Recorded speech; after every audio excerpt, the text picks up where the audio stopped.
Hello, welcome to Mark Langley's Horsemanship podcast, a podcast helping people to understand their horses better, to provide solutions in a calm, connected way. I'm Jenny Langley. And I'm Mark Langley.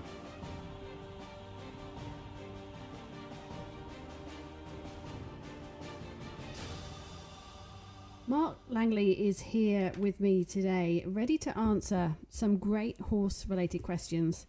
Today, it's a real mixed bag. There'll be something that will prick your ears up, I'm sure. They include stopping food aggression, floating problems, and foals.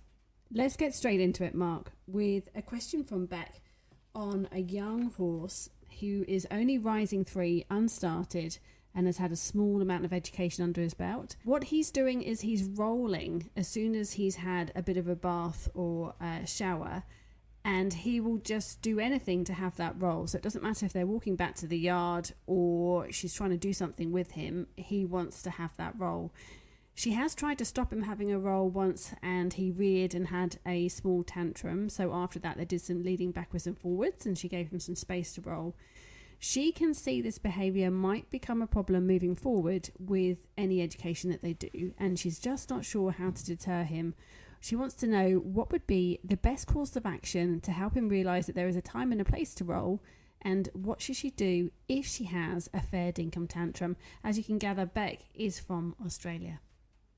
When I was reading that question, it's quite interesting because, there's horses can be quite impulsive, and if you look at horses, they when they're in a herd situation, they sort of act on impulse a lot of the times, unless there's reason to act on caution, like going up to a new horse that they don't know, or when you see foals going up to say hello to horses, there's a certain cautious aspect where they sort of mouth when they go up to other horses, and there's a certain wariness in them. But in a lot of cases, a lot of horses just act on impulse, whereas humans, we sort of, might ask to leave the table or something like that. We might wait till someone finishes a conversation before we might sort of get acknowledged, then to sort of, come into the conversation ourselves. And that's just generally sort of, body language that we read and stuff like that. So with horses, when we train and work with horses, we're ultimately creating a mindset where they have, like, and people have heard me say this before, the right amount of curiosity and the right amount of caution. So in the right mindset with the right amount of curiosity and caution, and having like thoughts that are adjustable, then we have a situation where the horse is not always acting on impulse, because they're in that working mindset. So if you're hosing a horse, then they're in a mindset that's more of a mindset where they're listening to the lead rope and the halter, and they don't just act on impulse. So if you were hosing your horse and just let it off in the paddock, wouldn't matter what it did, because that's their time just to go and do what they want, and they can roll. So really, it's just a sensory processing thing. They get the water on, and they want to go and roll. If you want your horse not to roll, then you have to keep them in the halter or do something with them so they don't roll. And I guess what you're saying in the question is the impulse is so strong that they override any intervening that you're trying to do. So it means there's a hole in the education. If the horse rears when you're trying to say maybe let go of that thought about rolling, then obviously when your horse is interrupted when it's acting on impulse, it gets quite worried or upset about that, and I think we need to sort of sort that out. So what I'd be working on is better leading, where the horse really knows when it's got a halter on, it's centered in that lead rope, and you can adjust its thoughts forwards, backwards. You can guide it left, right, and when you place that rope soft, the horse is nice and soft there. Little things that I do when I'm teaching horses to lead or ground tie on the lead is if the horse kind of just looks off, I might interrupt that thought and say, well, the lead rope didn't sort of move, so can you keep your thoughts nice and centered?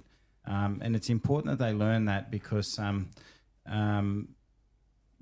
can look around a little bit, but there's obviously a boundary to making a decision and doing something. So So a horse can look at something, but then if it looks and goes, oh, I need to go and do that, you say, well, no, can you let go of that thought because that's not available. So I think more in your leading and all the work you have to do is you've got to see, is my horse changing its thought? Can I interrupt it?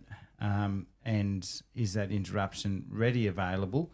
And the horse is okay when they have that thought interrupted, and keep working on that. And that's, as I say, with the leading left, leading right, standing quietly, all that sort of stuff. And if you have that right, then basically as soon as you see that horse have a thought to roll, you can pick up the rope or and say, let go of that thought. If you have to kind of pop a flag or do something big to interrupt them, then that tells me that there's still holes in the groundwork and the leading work. That means that there's times that you can't interrupt that horse with just a soft feel. So you have to really look back at all the things you're doing, and is your horse adjustable and changing its thought with all the transitions you're doing in leading? And if that's working, then then this impulse shouldn't happen. And like my saying to a lot of people is like I get someone like as a young girl on a pony club horse, and that horse was hard to get to go, and everyone's saying, hit it with a stick or kick it with spurs. And I said, well, if that horse can't let go of a standstill, and if that horse can't move at a standstill, then imagine trying to stop it from a gallop. So basically that horse couldn't let go of a thought at a standstill. It was just thinking about maybe staying with its mates or something like that.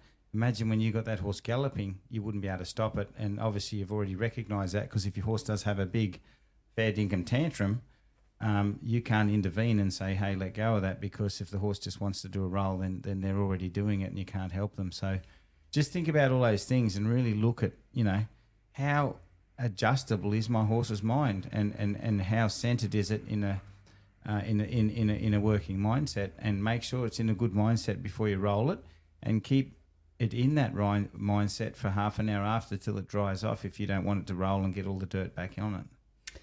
Are there times, though, that you can't adjust their mindset, or it's just not fair on the horse to be doing training because of a certain thing that's happening? So I'll give you an example. I've got a question here from Laurie from the States.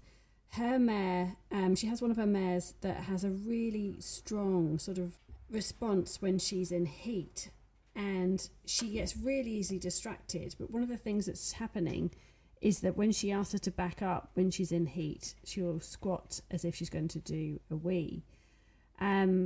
So it's nothing major, but you can see that there's quite a huge behavioural link with being in heat. So is this the sort of scenario where you shouldn't be training at that time? Should you pause the training? Is it appropriate to be training when she is in heat, or is this an appropriate time to actually be saying, no, this is when you need to be adjustable? Well, all horses, when they're in season, can show different levels of intensity, I suppose, of their emotions when they're in season.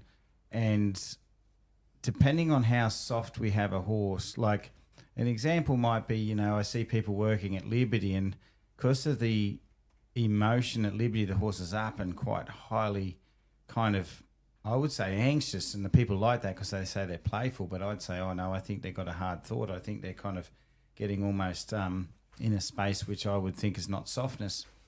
But so in a lot of training we do with horses, we can have them in a soft mindset, or we can have them sort of a bit stressed in training. And so when you have a horse that is in season, there's obviously the hormones are different. There's a lot of things happening. There's a lot of things that are mimicking certain behaviours, like backing up could cause a feeling in her that causes a rise of what she does, So what I would say is, I would look at how soft she is when she's not in season, how well she backs up, if she's thinking backwards, if it's just a pathway, not some stressful thing that's creating sort of a bit of anxiety in her. Because I've found sometimes we can tap into a horse's, I guess, hormonal emotions when there's certain things running through their system when they're not in season.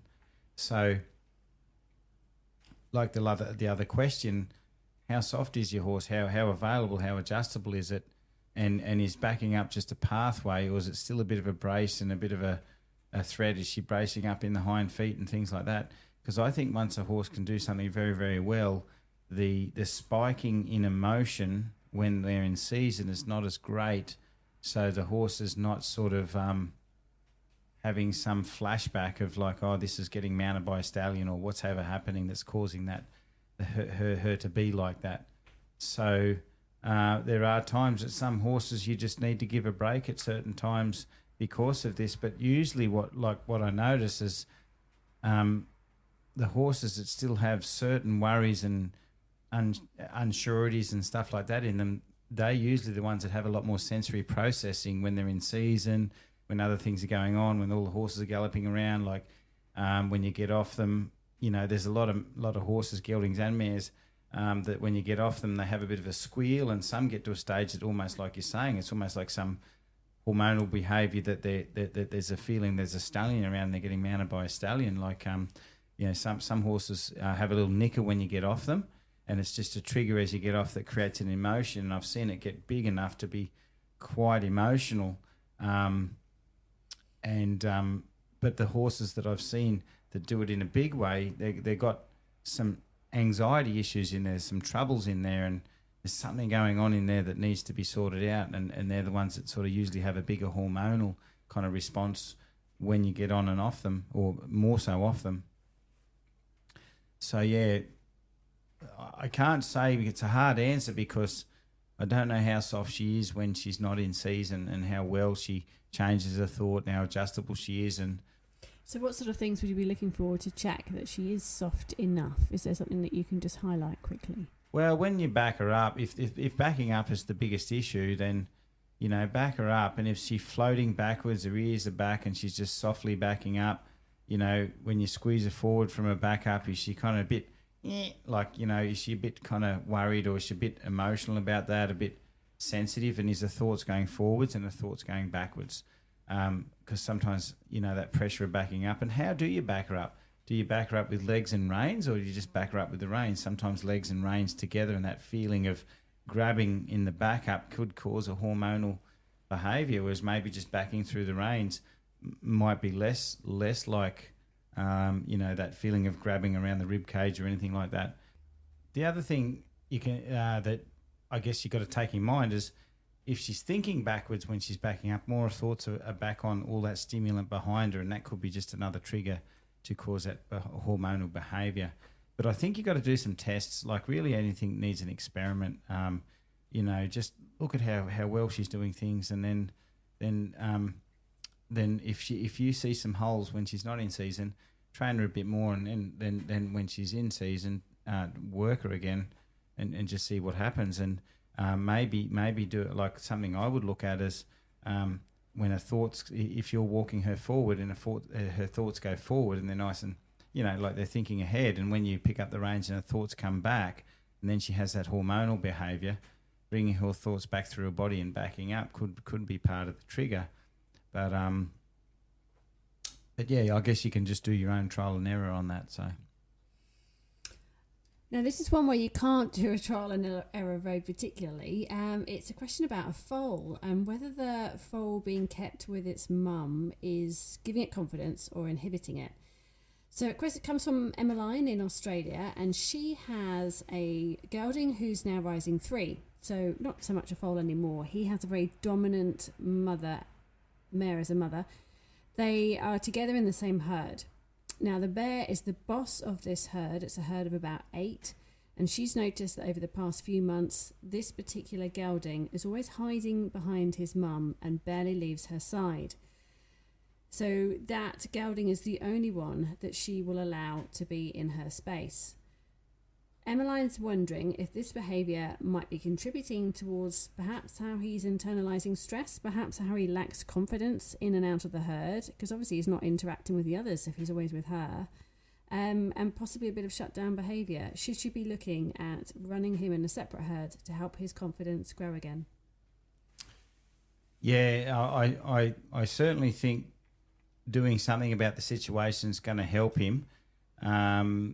He may be pushed out of the herd for a little bit if you do that, and you may have to accept that he's got to work his way in somehow.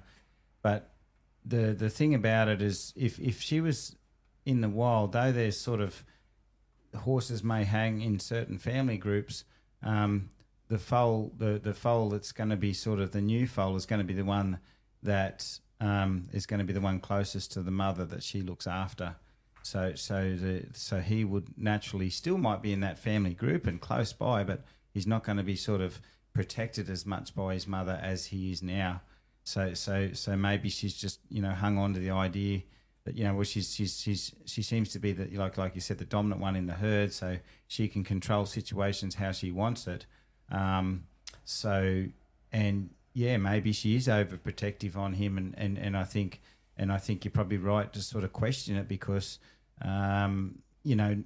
we can't really say every herd's the same, because every herd's so different, every horse is so different, and there's always some things that happen in a herd that I think for another horse can cause a negative impact in their emotional growth, and I believe this would be causing a negative impact in his emotional growth if she's protecting him. If any other horses come into conflict with him, she's the one that sorts out the problem.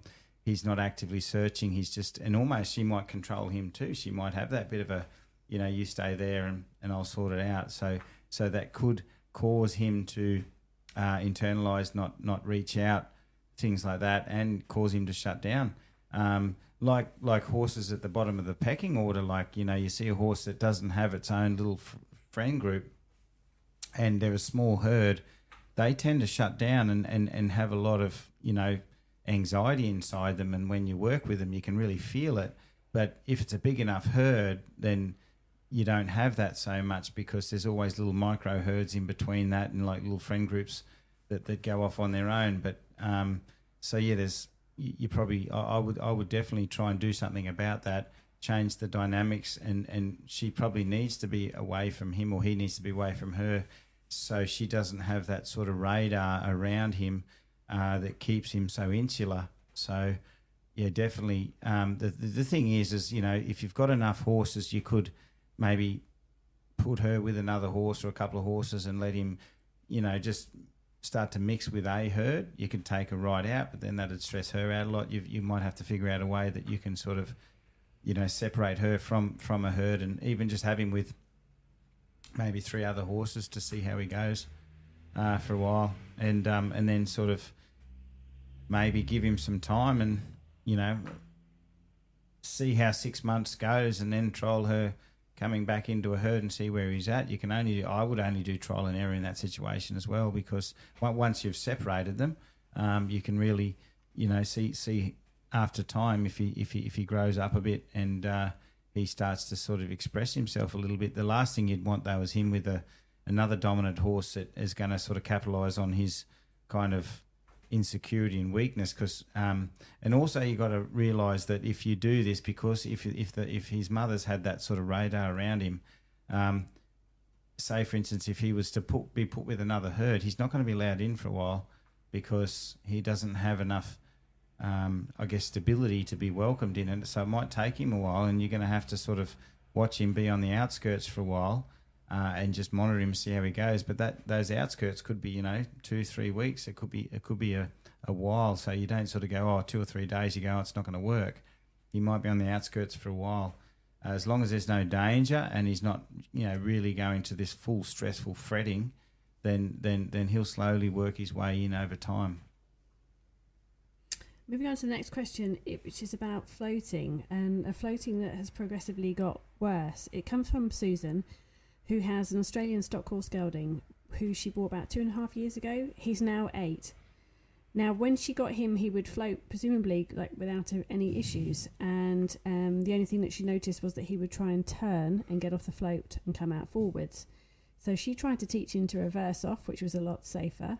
She's had a couple of instances that maybe have affected him. So he bumped his head on a rug rack, which made him a little bit more head shy.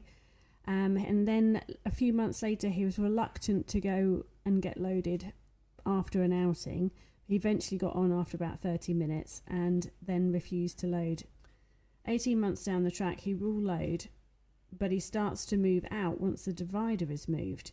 Now, she's on her own, and she'd really like some help with this, because she feels at the moment this is just a really big problem they haven't really got to the progress that she feels that they want to, and she feels quite grounded.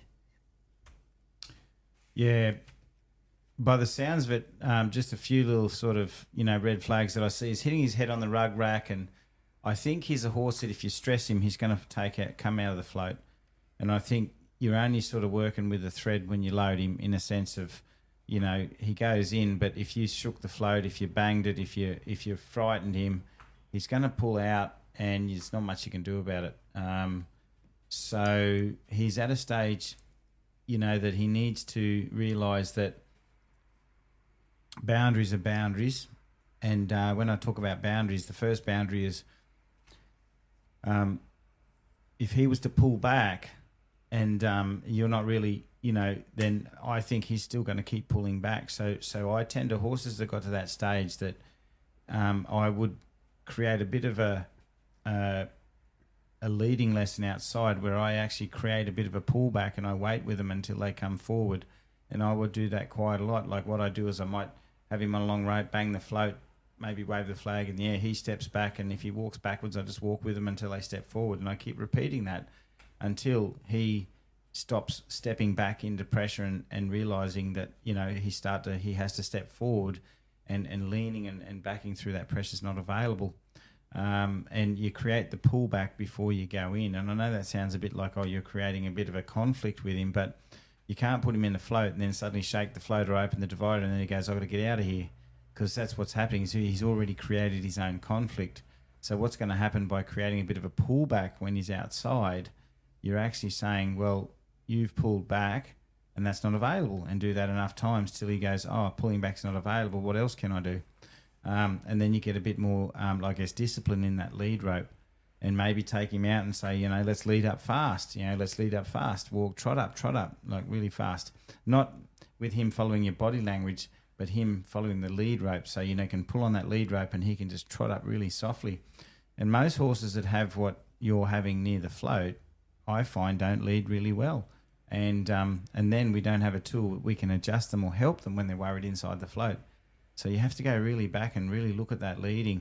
And then if it's a claustrophobia thing, you wouldn't look at claustrophobia until the horse is 100% good at leading softly and trusting that rope, because you can't have, I don't trust pressure on my head and I'm frightened of the float, all working at once together to get him quiet in a float.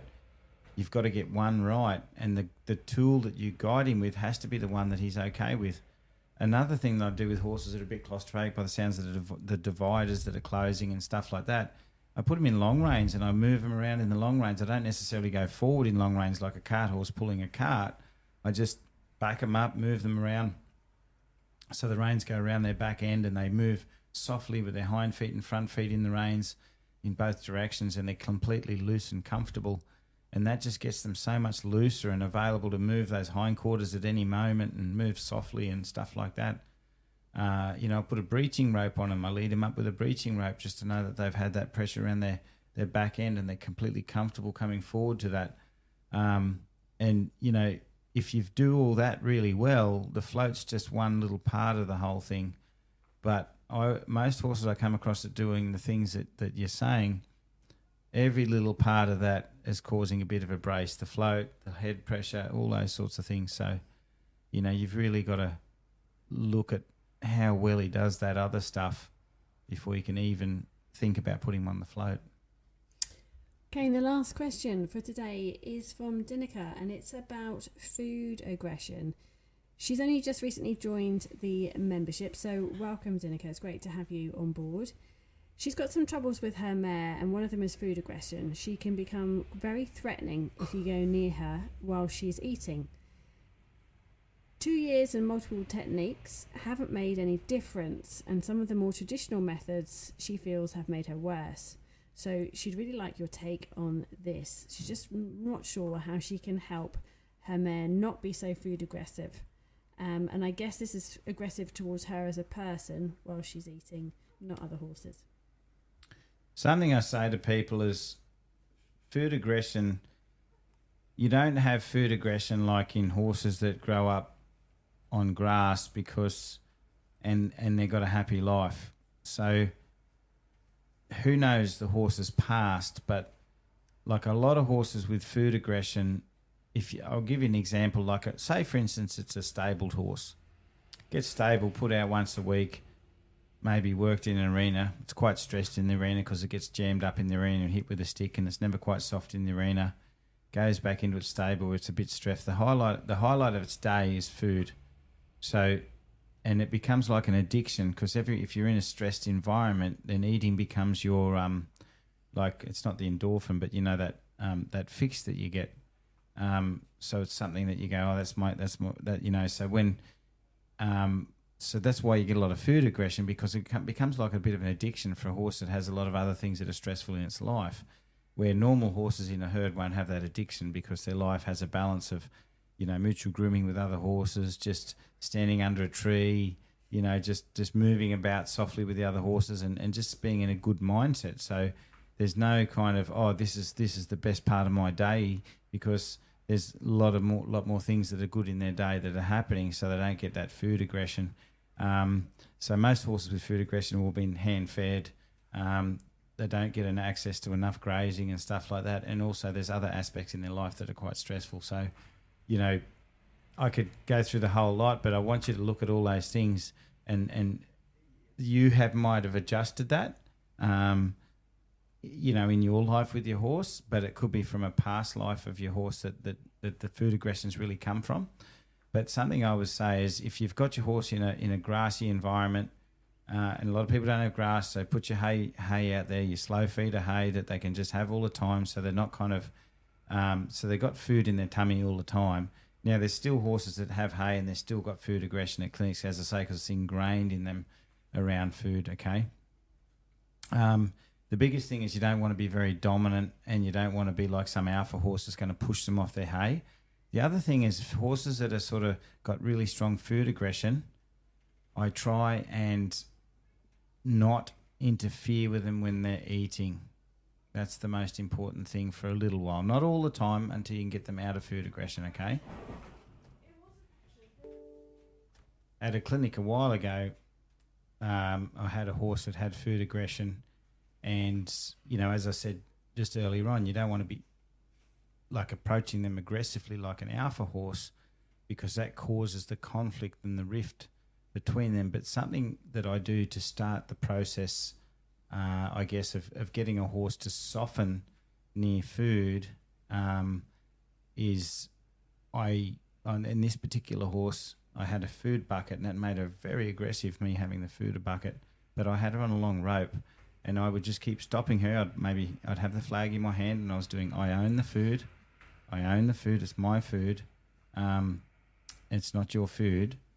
And I taught her to walk softly one step at a time up to the food, and then gently eat it quietly while I was standing there. And that was kind of a way of teaching her to come to the food softly, and when she was soft, she could eat food. So she came to the food, and I had the food near me, so she could eat near me softly. And that was probably the start of her starting to sort of eat softly near someone.